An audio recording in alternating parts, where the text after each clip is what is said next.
So yeah, they are going to be this kind of real deep, dark, nearly blackish purple colour stunners of flowers. No, that's not Irish gold. That is not Irish gold. Now by the colour of it, this is not Charlotte. This looks like Aran Victory. Oh Lord, what labelling, lads.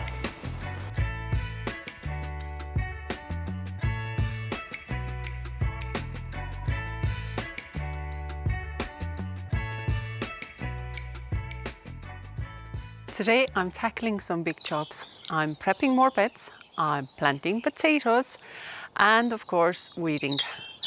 But what I don't get done today, I hope I'll be able to come back tomorrow, because this is the St. Patrick's weekend, so that means there's an extra day there. And again, the weather is absolutely glorious today. We've been so blessed throughout the week with nice dry weather, and I don't want to waste any bit of it. So grab a cuppa, get comfortable while I get on my gloves, and let's get to work. I want to start in the kitchen garden because I suppose partially, and a great idea would be know where the actual beds are. The wood chip has been moved around quite a bit between the windbreak that was here and then some animals as well. So just to see, I get my borders back again, that when I start bringing in the new the fresh compost, I know what I was dealing with. And I think I left a gap here of, did I leave 60 centimeters, because they are going to, yeah, it's 60. So I can visually see it sort of runs around here, the end of it. So 60. And then the length, I think, is 1.2 meters. Yep, 1.2 is here. I'm not trying to be extremely accurate. It's more just to give me an idea where the beds are, so that, yeah, even when I start raking now, that get the wood chip back into the paths, that it would be just overall an easier way to establish where the borders were. I have to do the same here. During the winter, a lot of this edging was taken away by birds pecking through here and finding whatever they were finding in here. And I can see a cat has been in the far away bed. So yeah, let's get with this first.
I'm just trying to break up some of the bigger lumps that were at the end of the ton bags. Out of the 3 tons of compost that we got, there's only 1 full bag really left. Not that I use them all here, I'll show you where it's gone to. But this is the last of the beds now from here, the kitchen garden. And in this particular bed, I actually just have remnants from last year. And there's some beetroot left here. It's literally from last autumn. Some brassicas, maybe purple sprouting broccoli that didn't really get going, and I just maybe shoved into this planter. Now they've survived the winter, and there's some white Lisbon in here. So this is all that was not planted for overwintering. This was here at the end of last year. I just didn't harvest it or just left it as they were. As behind me, where I have onions that I did plant for overwintering, hoping that they'll get a bit of a head start in the spring. And then I had broad beans that I also planted to overwinter. So again, it would be earliest. They have been the biggest worry I've had throughout the winter. And for sure next year, I'm not going to repeat that, probably not for the following years either. Between worrying about the wildlife, digging them up and just damaging them, then putting protection over them, and then worrying about that protection during the winter storms, it's just not worth it. And most of them are, because they were sets, onion sets, so mini bulbs, they're empty. So I don't think they'll come to anything else rather than just spring onion, which is fine. And that's what I mean, that because I intentionally planted them, I was worrying about them more. I was trying to look after them more, as the stuff that I did not care if they survive or not, they're absolutely fine. Well, obviously not the beetroot. I assume the beetroot will go to seed, but I'm wanting to see beetroot in seed. I actually want to seed them and see if I can get the seeds off. On this side with the broad beans, there's only 1, 2, 3, 4, 5. 5 have come up from a full packet. I said twice as many are actually missing from here. Now the onions seem to be doing a little bit better up on that end of a bed, but no, not worth that worry. So, but at least now all these are mulched over. So here in the kitchen garden, I weeded all the beds and I added 6 wheelbarrows of fresh compost onto those 3 large ones. I didn't do anything to those 2 narrow strips. I'll probably do that later at just before I'm ready to actually plant into it. And did I get distracted while I was weeding? Yes, I did. So even after I had a couple of wheelbarrows of compost pulled over, the bucket was nearby and I was like, oh yeah, I see another weed. So I ended up weeding all underneath the apple tree here. And while I was doing that one, I saw right across the pathway more weeds under the other apple tree. So I weeded quite a bit there as well. Not all of it, because that side actually needs a little bit more of a prep work and a lot more soil. So I'm not pushing myself to do that today, because would you imagine this has taken me 2 hours? 2 hours. So under the apple tree, in the apple tree guild, it's all weeded. The kitchen garden is all weeded and mulched with fresh compost, and I'm definitely going to add fresh compost to this fruit tree guild as well, because the rhubarb is growing so strongly. There's narcissus lupins, they're all really, really full of life. So and it can do with a bit of soil. There's a couple of empty spaces there. I think that's where I took out the chamomile plants.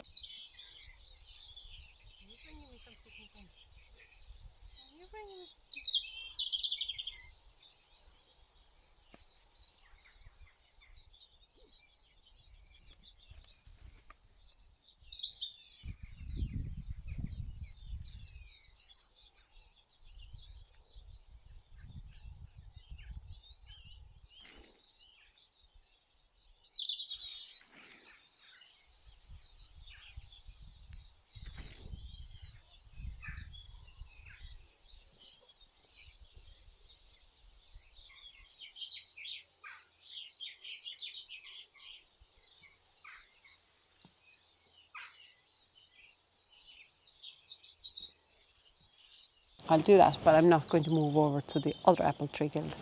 And then we'll go and do some potatoes.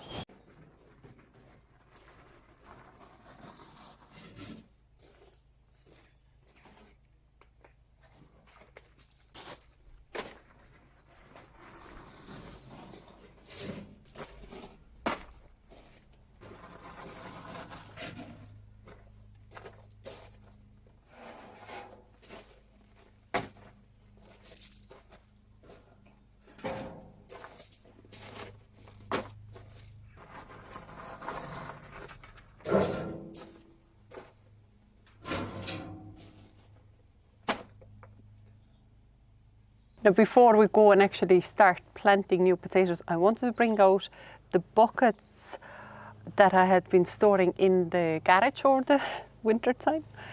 And I didn't realize I had actually that many of them.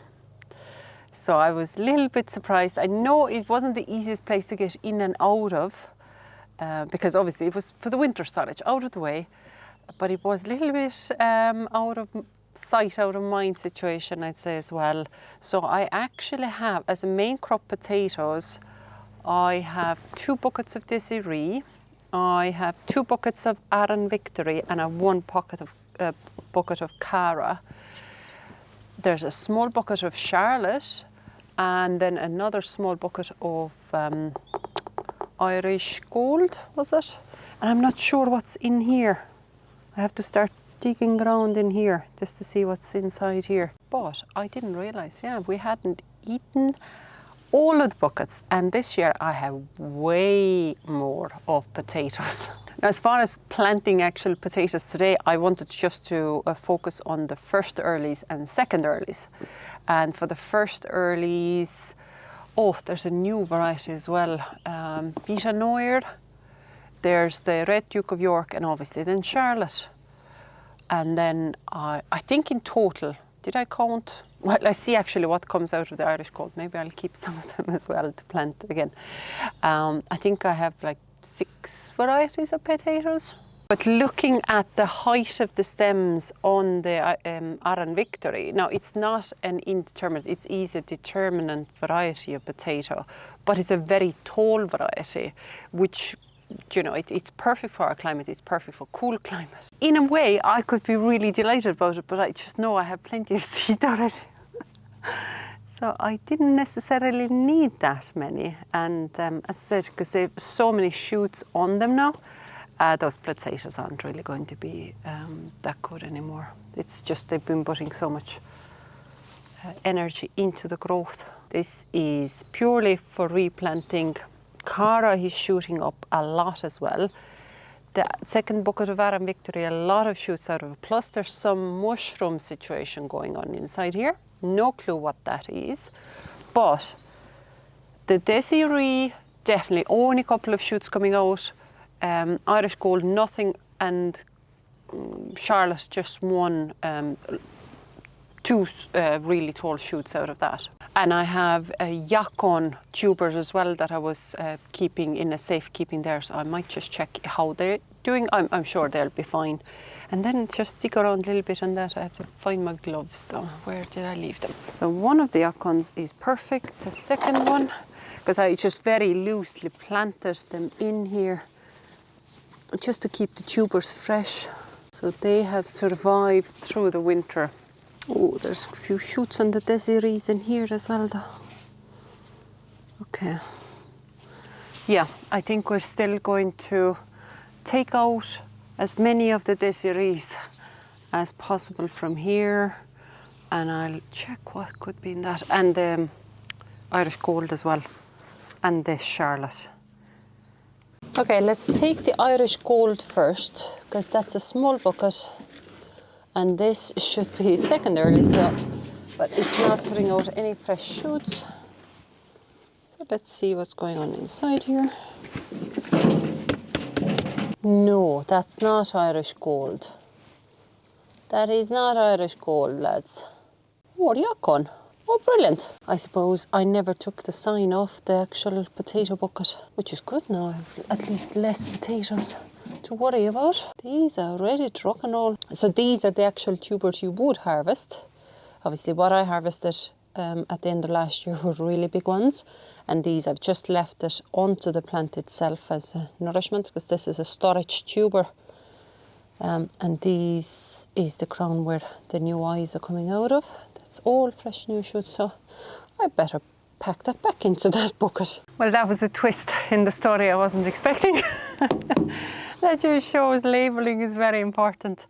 But luckily, labelling was my this year's resolution, not last year, so I have nothing to feel guilty about. We'll try again. So this is Desiree. So I'll empty both of the buckets. Very wet. Oh wow, the soil is actually very wet. yeah, there's some fine potatoes, but it's much easier and more okay to wipe off these kind of shoots than it would be those big ones that really have proper leaves on them. Because most likely I'm going to then end up cutting a lot of the potato off it or out of it, because it's starting to use its own tuber for the leaf energy. But yeah, the soil is actually very wet. I'm even thinking at this stage I might just pick out the biggest of them and leave anything small, even though the last harvest have been really nice. The size across the board has been very similar, but I leave the smaller ones, like so these guys, I leave them into the new planters. Look at the size of it. That's a nice potato. So if the main crop potatoes, I would usually plant them into those big 30-litre, I believe, buckets. Then I do like to grow the Charlottes in the much smaller 10 to 12-litre buckets as well, or smaller pots really. They're not buckets, aren't they? They're pots. Because they're just perfect as a portion size.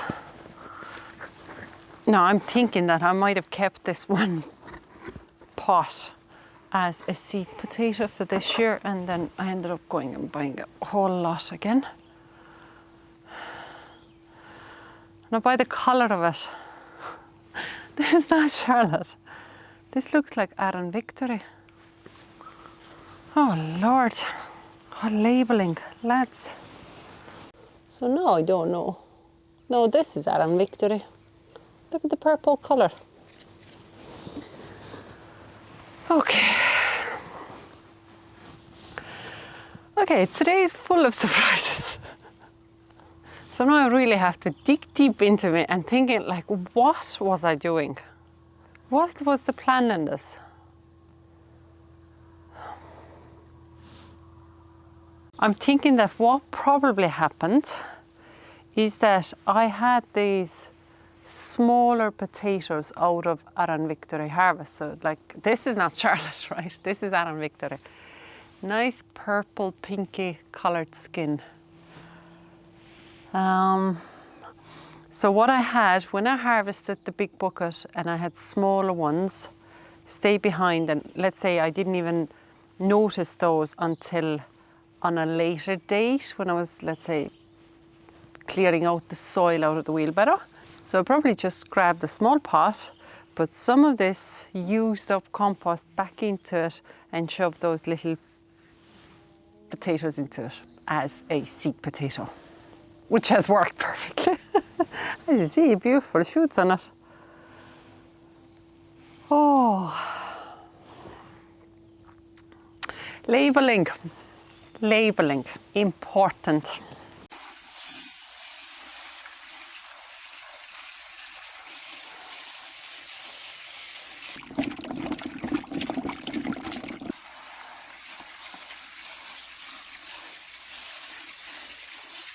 Well, how much unnecessary confusion this caused now, the not labelling.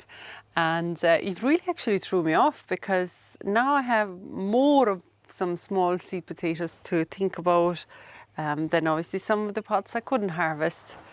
And I need the buckets, I need the pots.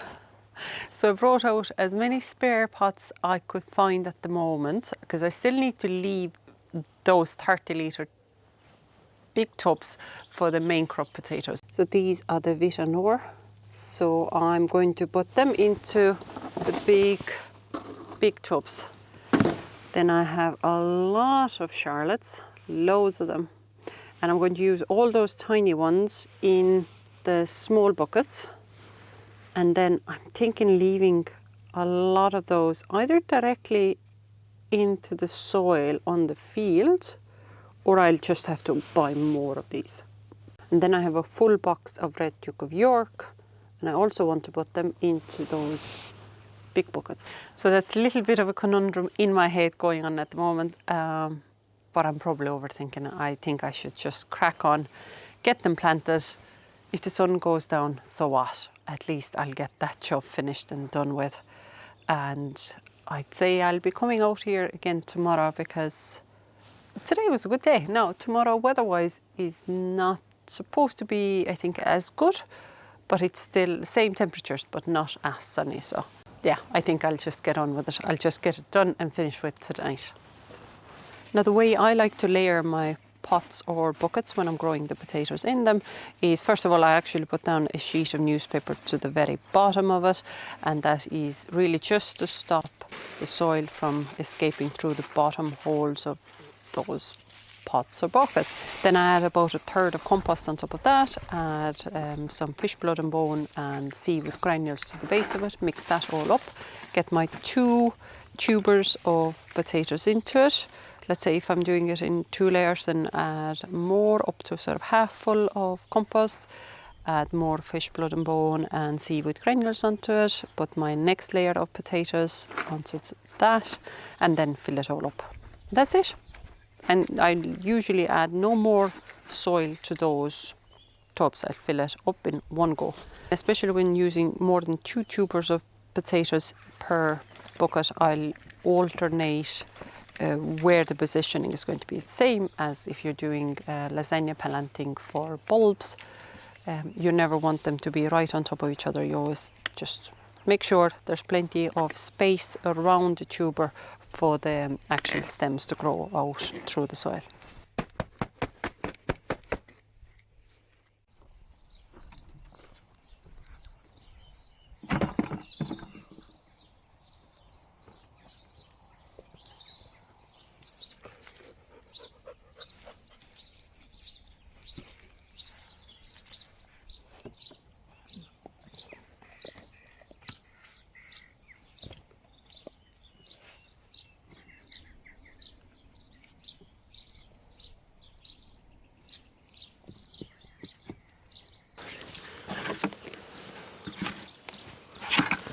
I've come out early in the morning and I thought I'll crack on with this second apple tree guild, because I did leave on a high last night. I did get the potatoes planted, and it's a massive thing mentally to know, okay, yeah, one job is totally properly finished. You can carry on with another one. But today's day, the schedule is I'm going to get interrupted a little bit. I can't stay out here for the whole day. There are other plans for today as well, so I'll start from here. First thing I had to do before I could even start cleaning here was screw back a couple of boards that had broken off. And that's the thing with this sort of a terracing, it's all built out of timber, so timber eventually starts rotting down, but it was also built with sort of scrap timber. Not that it was like broken or anything, it was timber that we had bought original for structural work, but let's say they had a bow in it, or there was mainly they're bowed, so they're not straight pieces of timber. And yeah, I built them, but a lot of them were not treated, so untreated wood in wet climate does rot very, very fast. I just have to weed here now. I've taken the bigger debris out of my way. I just have to give it a quick weed. But then, seeing in here, I would have also always had the flat leaf parsley. And the way I was worried, I think it was February that I sowed my flat leaf parsley and curly parsley, and neither of the two germinated. I can see tiny flat leaf parsley popping up everywhere in here, and I have a whole little curly parsley plant that survived the winter, and it's happy outgrowing as well. So I shouldn't have gone and bought another whole new seed packet of parsley seed. I should have just checked my planters first. But I have a horseradish plants. Well, they're still in their pots that are in this corner, and they've rooted themselves through the pots into the ground. I know originally I didn't want to plant them anywhere, because with horseradish it has such a solid taproot that once you plant it, you want to make sure it stays in that location, because otherwise you'll end up propagating more of it. Oh, nice. Definitely going to use that up now in the food. Oh, really, really nice. But yeah, it was still in this little pot. Now I'm quite sure this will all survive. I just have to plant it. It's a bit pot bound. It's okay. Be absolutely fine. It has survived here, I think, 2 years now, because I had intended it for the field. That is where I want to put these kind of bits. The second one has rotted away. Yeah, okay, so the second one is the goner, which is okay. We have one living plant. Better put some more soil with it. Now, it might have been a little bit silly to see me yesterday go with that small yellow bucket, getting the soil and topping up the potato planters with just this small bucket. But I just found that because of the terrain that's there and where I had to walk around to get to the soil bags, it was easier to carry it with the bucket rather than getting a wheelbarrow, shovel it into the wheelbarrow and then shovel out of the wheelbarrow, and have to be quite precise so it goes into the pots as this way, because I was taking actually from sort of a chest height. That new bag of compost was totally full, so I was taking from a chest height and I didn't have to shovel it because I could just literally scoop it with the bucket. And that is the beauty of having dry soil to work with. And I think that's why I'm sort of trying to push myself to get these bits done, because we will always have rain to come. We will not have like a dry season.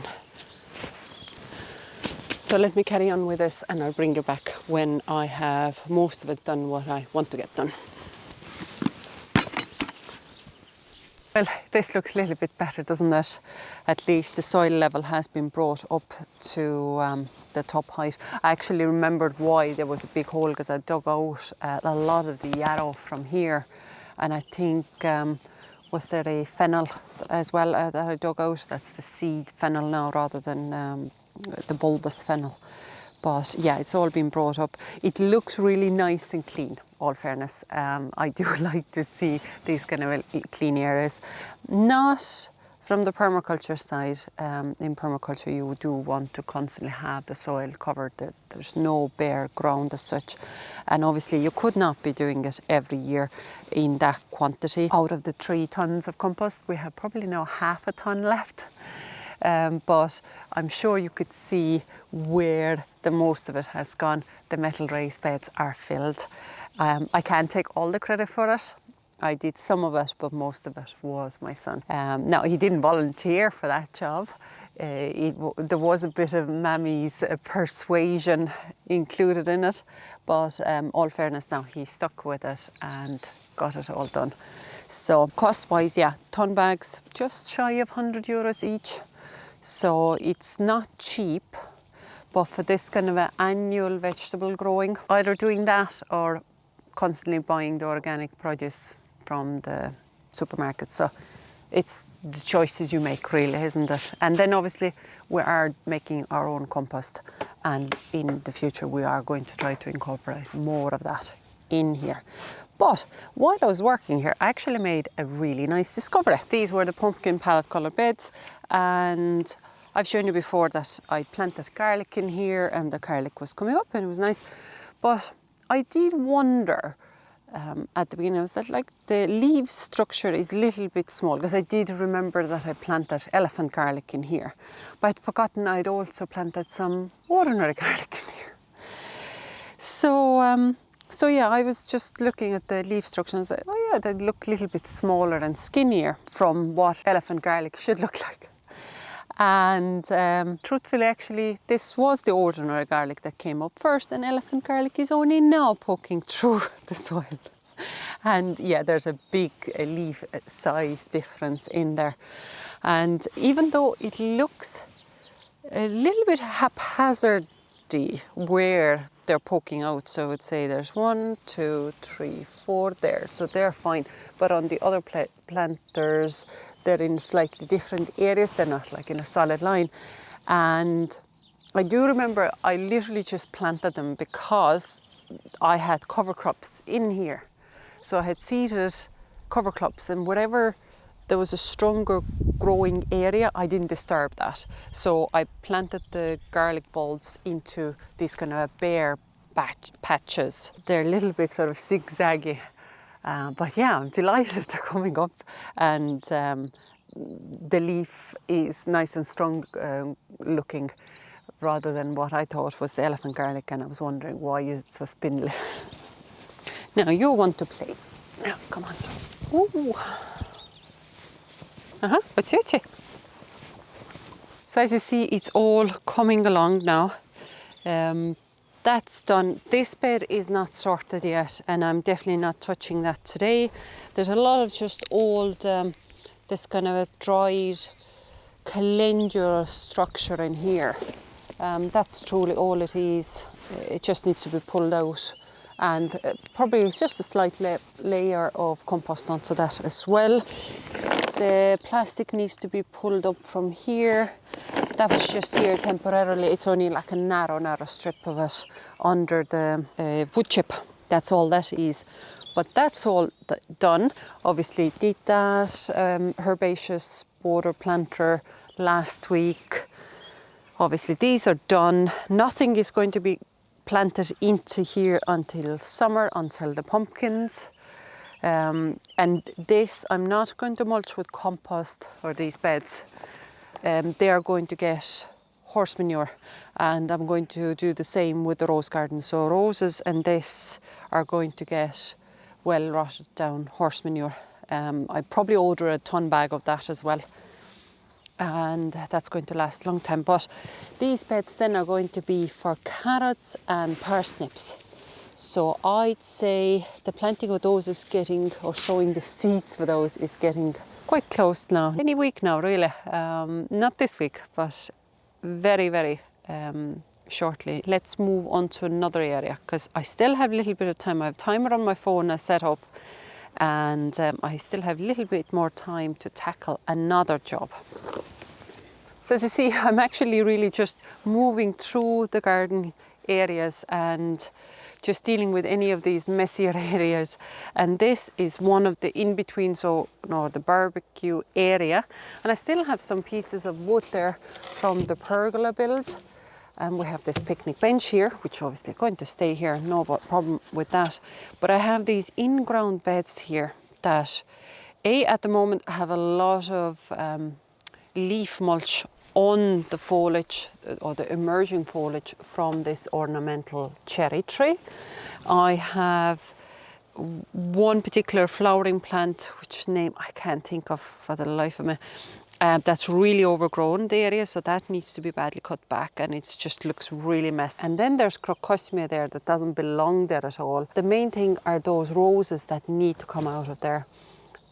It's too dark for them. They're nearly my height as well, so they badly need to be pruned back, but it's just the position, they're not liking that area. But I want to just dig them out and get them a new fresh planting area that I'm thinking of. So this is something I definitely want to get done.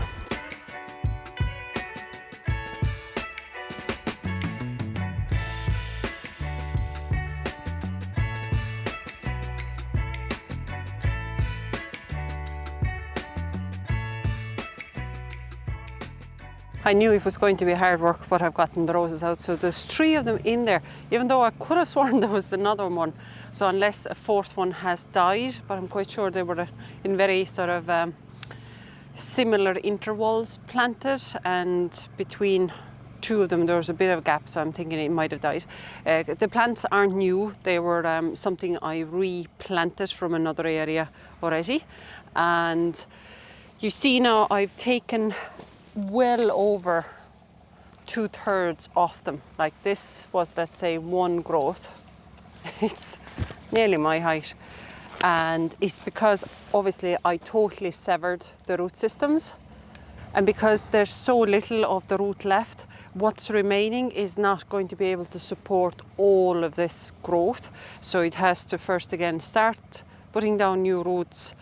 Now there is a fresh shoot coming from here, which is good to see. But I also wanted to take some of the stems fully out and well down because there's the stem dieback. The ground itself was riddled with the roots of this cherry tree, and then there was bulbs. I knew it was going to be hard work, but they're out.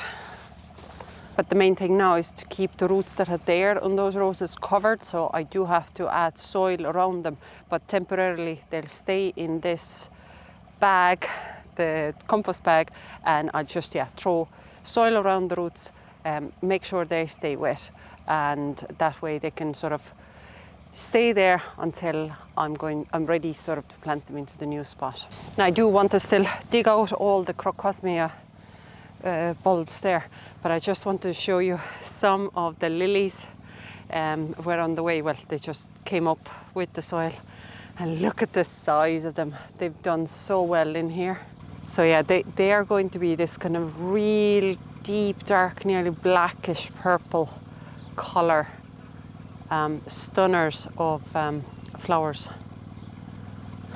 But look at the size of them. So I'm going to also want to replant them, but not again here.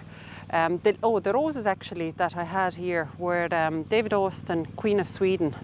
Stunning pink variety, beautiful scent, very basically thornless. So well worth growing. I'd highly recommend it.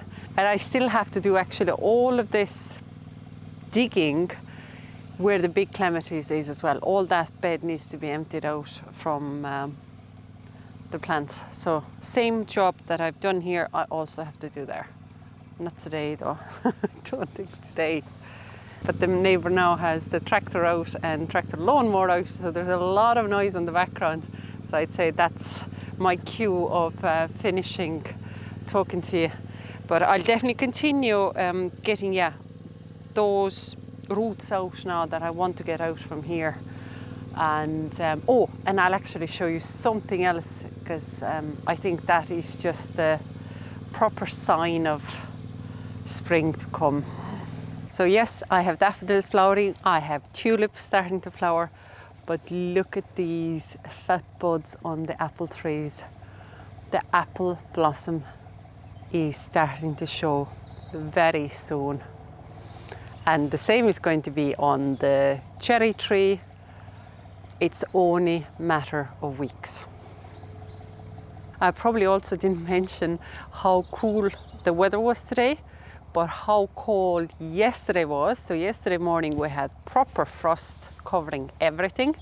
The thermometer in the greenhouse measured -3.5 Celsius, but obviously it was sunny throughout the day, so the temperatures did rise, and as I was doing physical work in the garden, I was warmish.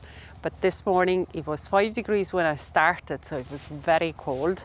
And because it's been cloudy, I think the temperatures now are just about 8 degrees, so it's still very cool. When the sun comes out from time to time, it gets much warmer, but that's still to keep you in check. Don't hurry, don't rush it, mind the seedlings, anything that's any bit not hardy, mind them. But this was our gardening this weekend. Thanks a million for joining me today, and we'll see you next time.